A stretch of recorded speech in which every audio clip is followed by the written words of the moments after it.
what are we going to discuss today? I'm going to explain to you what is mining, what are the stages of exploration and mining, and I'll put the industry into perspective for you, what the industry is in Canada, what it is in Northwestern Ontario. I'll use the Aboriginal perspective on how Aboriginals are part of this industry and how they can be.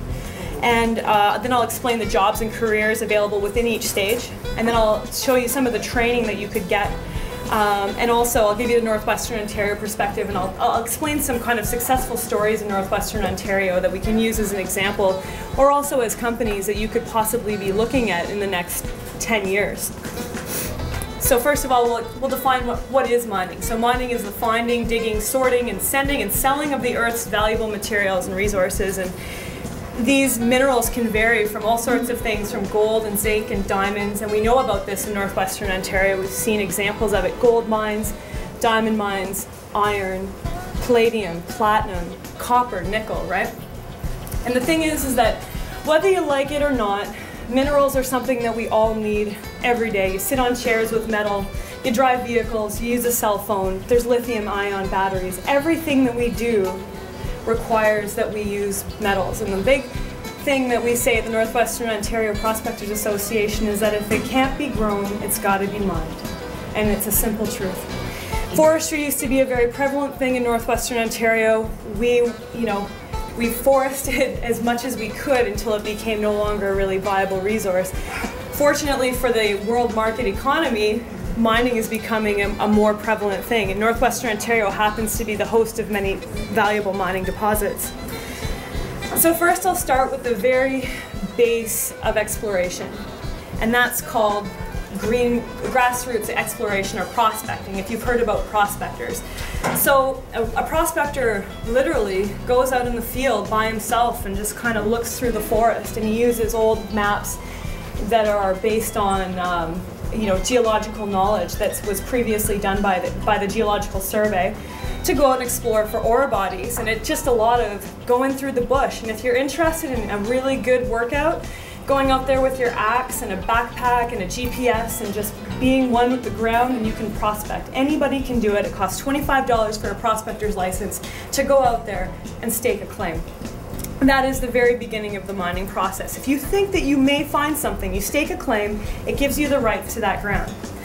So then, if you think you have something, you take a chip of that rock and you put it in your bag and you send it off to an assay lab and you say, I think I might have something here. And if the assay lab says, hey, you got some gold in this rock, then you might get some more interest, and you can take that assay to a little company and they can put a geophysics survey over it. And you may have seen these helicopters flying over the area with these big nets. It looks like they call them the dream catchers, or VTEM, and basically they do a big survey over the ground that you're going to be exploring for, and they'll tell you in better detail what the geomagnetic, what the resonance is of that ground.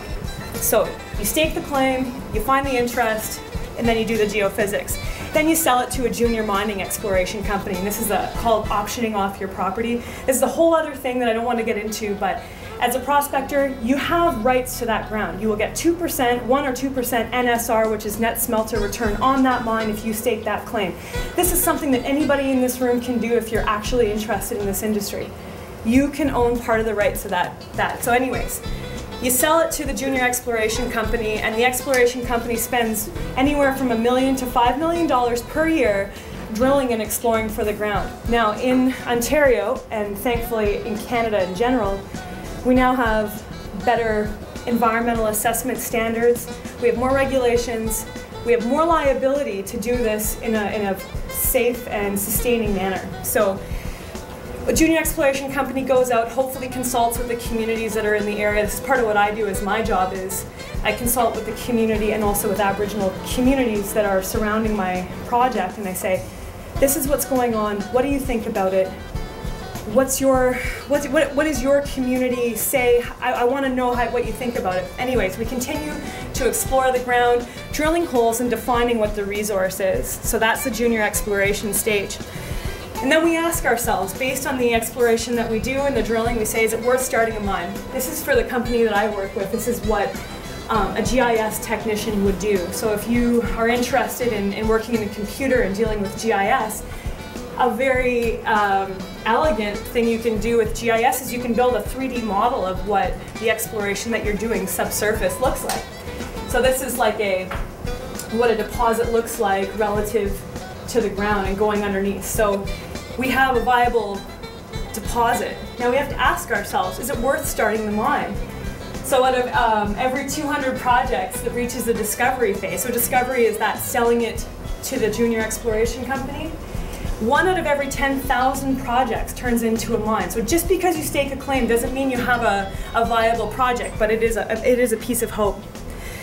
So then if the shareholders and the community and everybody's on board, and I mean that, if the community says, we'll go forth with this.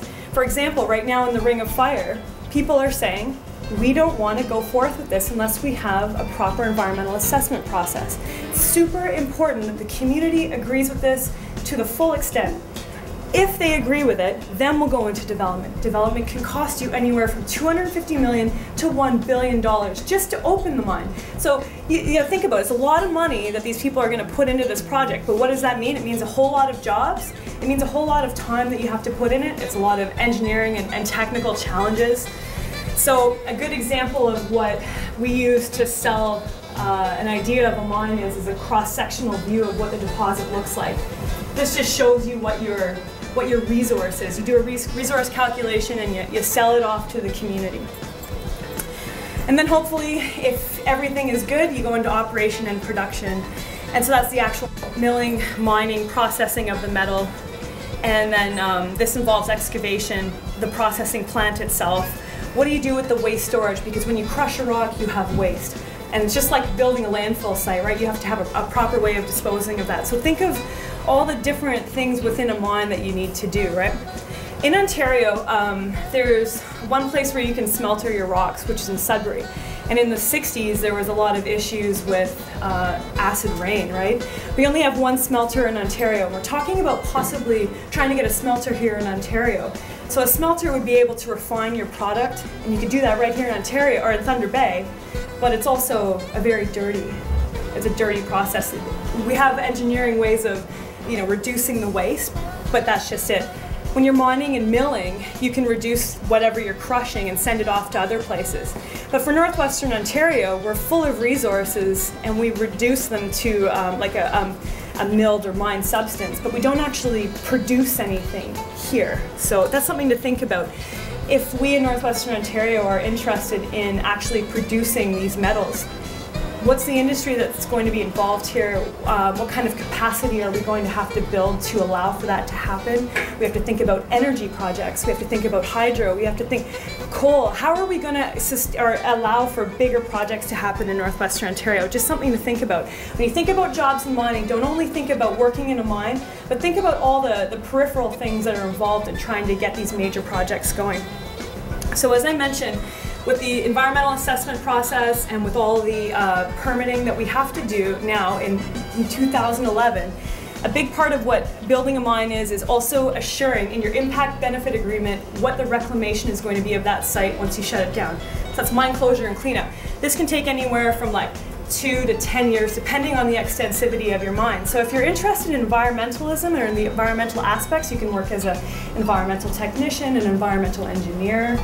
You can work on replanting these trees and figuring out what the geotechnical aspect is of the area that you're impacting. So again, just to kind of review what the whole process is, it could be a year, or sorry, 10 to 15 to 20 years from finding and staking that claim to actually starting and opening a mine. And within that, there's all these broken up areas, but I want to comment that right now we are always focusing on First Nation engagement. And if you're interested in a project that may be going on in your area, ask questions. This is what you need to do, is ask the company, what are they doing to ensure that they're going to do this in a way that isn't going to impact your community. So just take a look at, I think I have that slide in your page, but just within each of these stages there's jobs. So I guess I'll put this into perspective. So why is it that mining is becoming super common, or very well, a lot heard of here in Thunder Bay? in the past 10, 15 years, whereas maybe you didn't hear about it before. Maybe you're saying, well, why is mining becoming so prevalent? Well, it's going through this prosperous period. First of all, global metal prices are going up. The price of gold has skyrocketed, and so is other precious metals. And also, like as you see, the price of fuel is going up. The truth is that we've mined the most easily accessible deposits that we could found. And now it's getting more difficult to mine projects. A good example is the Osisko Hammond Reef project in Atikokan. We probably would have never mined that 15, 20, 25 years ago because the price of gold was low, but it's also a really complicated deposit it's really hard to mill and mine it, but now we have advanced engineering that allows us to do this. So we're looking at projects that we would have never looked at. So I don't know if any of you ever watched that environmental film that Al Gore put on it, The Inconvenient Truth, but if you ever remember about the CO2, the carbon dioxide just going like way up, skyrocketing, it's called like a hockey stick curve. And you look at the price of gold, and you look at the price of gold in 1975, it was at $150. Today, I pulled this off the internet this morning, the price of gold is at $1,800 an ounce. So even 20, 25, 30 years ago, the price of gold was 1/12 of what it is today. This is what's driving the interest in gold, in exploration, and this is why we're seeing unprecedented exploration happening. Northwestern Ontario is the place where we're finding a lot of these deposits. So there's 10 operating gold mines alone in Ontario, 7 base metal mines, 1 PGM mine. PGM is called the Platinum Group Metals. That's the Lac des Îles deposit, which is just north of Thunder Bay. So now we'll look at the Aboriginal perspective. So there's almost 400,000 Canadians employed in mining and mineral processing, and we've seen an increase in 20% of Aboriginal people being a part of this. This requires the education, the capacity building, the allowing or the building understanding within these communities that you are not just a worker, you are a part, or you can be the actual owner of these businesses. So it's just understanding how the business, or sorry, this whole industry operates for you guys to all have a chance to say, hey, I can harness this, and I don't just need to be a laborer. I can actually own these companies, and I can run these companies, and I don't need to have any external forces. I can learn all this. We have the universities here. I go to Lakehead University, and all of you guys can too. You can learn geology, and then you can run your own company. All you have to do is figure out how to learn the business, right? Anyways, mining is also a very lucrative industry. It pays really well. The average income per week is $1,100. It's funny, even relative to forestry. Foresters say, hey, I'm working my butt off, but I'm not really making much money. Mining just pays really well. And I don't want to go into that, but there's also an interesting demographic truth is that Canada is a generally aging population, but not with the Aboriginal population. You guys are young. You guys are a really, really capable, and there's a lot of potential for this young generation to learn about this industry and harness it, right? We have 48% of Aboriginal people are under 25 years old. So it's interesting to look at, is that you are an emerging group of people that will be running this country. And also the proximity of mines to Aboriginal communities. It's a true fact that you can't build a mine on top of a city. It's just part of the rule. But you can stake a claim on Crown land, and Crown land is sometimes on traditional territory, and traditional territory is often associated with your First Nation communities. This is some of the political issues that we're hearing about, right?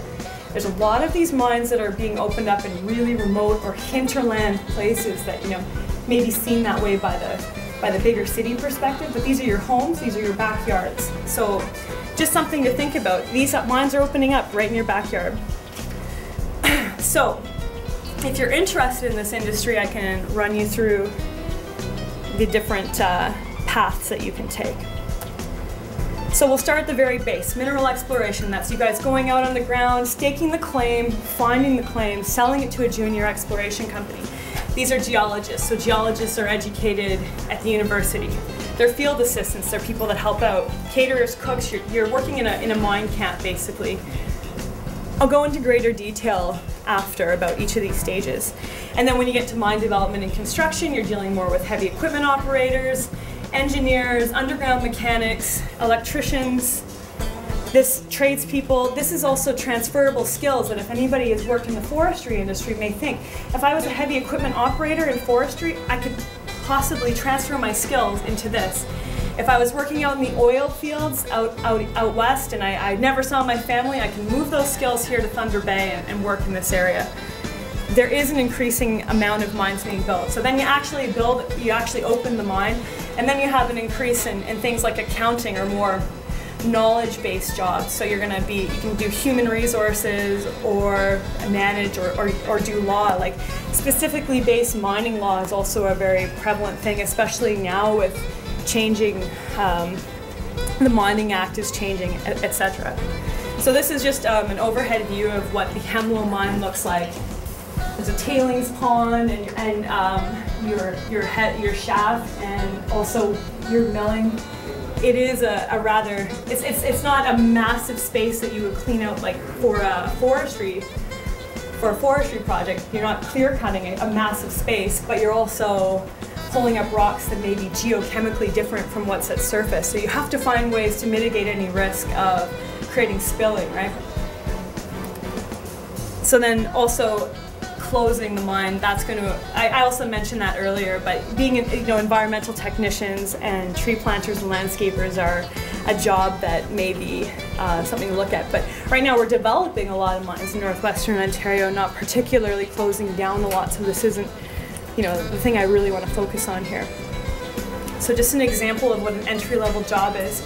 I've worked, I did a job prospecting up in the Athabasca Basin with an IP survey, so it was a geophysics contract. We flew out in helicopters, it was the middle of winter, and we basically carried spools of wire on our back, and I was just a grunt. I was an assistant. I was in my first degree at the time. I said, hey, I need some money. So I got hired by this company in Vancouver, and they flew us up in the north. And I worked with a bunch of Cree people up there, and we were just working on snowshoes, carrying out line. And it's really hard, but it pays really well. And it's pretty beautiful, but it is what it is. You make money, but you also gain an understanding of what it is. A lot of what mining is just kind of getting your foot in the door, finding out about it, and building respect among the people that you work with. And they say, hey, you're a good worker? Okay, cool. I might hire you again.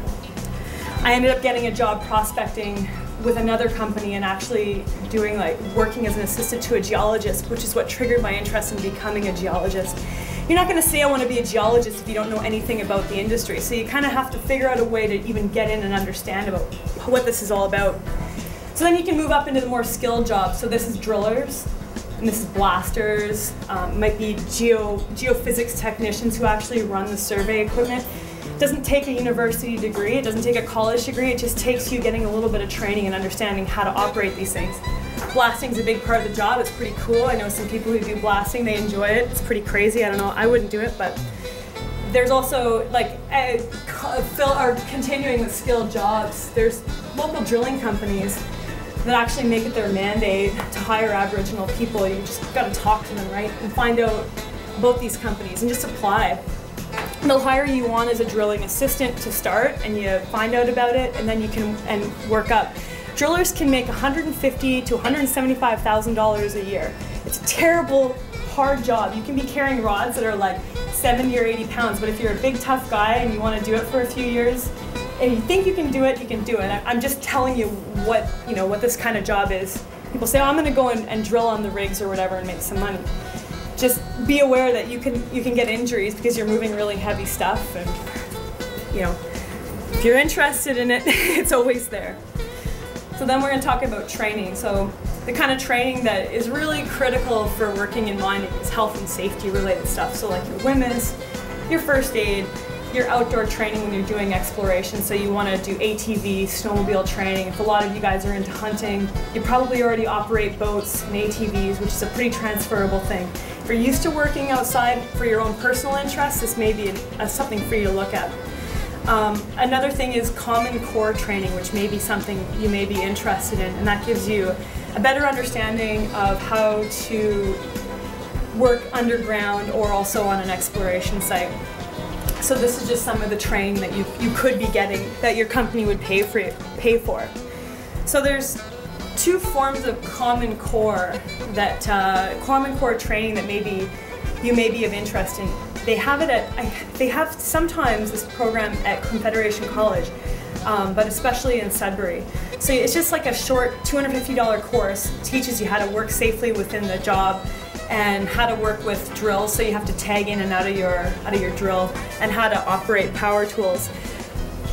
Something to think about is can you work a generator? Can you work a drill, like a little hand drill? Like there's all these. Do you know how to fix a boat motor if it breaks? These are little skills that you could learn. And then there's the Underground Common Core course that you can take, which teaches you the whole method of how to work as an underground miner if you're so interested. So at Confederation College, there is a certificate of natural resources and mining that they taught here in they're starting to teach here in Thunder Bay. If you're interested in taking it, I'm not quite sure what the price is, but if you're curious about knowing more about how to use a GPS and like AutoCAD and just simple math, our basic math specifically for mining, you can go to Confederation College. So some of the apprenticeship trades that are relevant for mine development, construction, and actual operation is being a millwright, a welder, an electrician, a mechanic, which are all very transferable skills that you can, let's say the mine shuts down, well, we always need electricians and mechanics, welders, millwrights all over Thunder Bay. And then of course there's the office jobs that are related to mining. If you don't want to work outdoors or underground, you can always work within the office. So then we'll talk about the semi-professional jobs. Oh, I don't know why I don't have that on there. So moving up, the semi-professional jobs are like your foreman jobs. Eventually, if you are a driller, we'll need foremen to be the managers of these, and foremen get paid even more. Foremen get paid more than the geologists and the mine managers of these mines. Like driller foremen make $250,000. It's a heavily responsible job, and you work long hours. You work 7 a.m. to 7 p.m., 12-hour shifts for 6 hours a day. It's another thing about mining is that though you make a lot of money, you also work in remote places. You work for really long hours. You may not see your family for a while. Which is the thing you have to ask yourself. If you're interested in getting in mining, realize one thing, is that mines aren't built in cities. They're built in really remote places, and you have to consider that though you may make money and may be an interesting job, that you will be away from your family and community, which is something that we're trying to look at, is how do you get yourself a meaningful job that may pay well, but how do you also maintain the family and the interests that you may have outside of work? So then the professional jobs that you can attain, which are the most high paying and require the most education, is the geologists, engineers, mining engineers who actually develop the mine, accountants, nurses. We hire nurses and paramedics to work on site. You can be the training manager, so you can teach people how to do these things. You can be a human resources manager, which is just hiring all sorts of people. Materials manager, so there's like these giant stores that you'll have underground, which are all the supplies that are needed to run your mine. And just a general manager to run the whole thing. So those require that you generally have a university degree. This is just that VTEM dream catcher that we use in geophysics to figure out where these deposits are. And the result of that is that you get these magnetic anomalies, and this is how we target where we're going to drill. So this is actually a co-worker of mine. And this is up in Pickle Lake on a gold mine project that we were working on. This is all rusted out, highly sulfide rock that a geologist and I were looking at, just to give you some pictures of what it looks like. So I was kind of touching on it earlier, but because we're at the Aboriginal Employment Resource Conference, I want to talk about also the other side and just building an understanding of what this industry is in relation to Northwestern Ontario and Aboriginal communities. As I mentioned, any area of Crown land not specifically protected from mining, so that's like parks, can be staked. So this is including traditional land. Now, the Mining Act is going to change, so you will probably have to be consulted with right away, which is great. Early engagement from the mining companies with the communities is absolutely critical. Casablanca Lake First Nation here in Northwestern Ontario built a very good partnership for prospecting and mining development. They harness an ability to use their people to work in the industry. And also, as I mentioned before, you may notice that there's things going on in exploration in your area. Ask about it, find out where this is coming from. And also another thing I was mentioning earlier is think about impact benefit agreements for these mines. How will the mine affect your community? Find out what kind of employment opportunities are available for you. What's the environmental impact? What's the social impact? So I can continue to talk about environmental impacts of the mine. I put it on there, you can take a look. I've kind of touched on this before, but it's just something to consider for employment reasons. That you can work in the mine being a driller or whatever, but you can also work in the environmental side being a technician to ensure that the process, the way that these mines are developed is developed in a way that's going to avoid any spills. So you can look at it from the other side.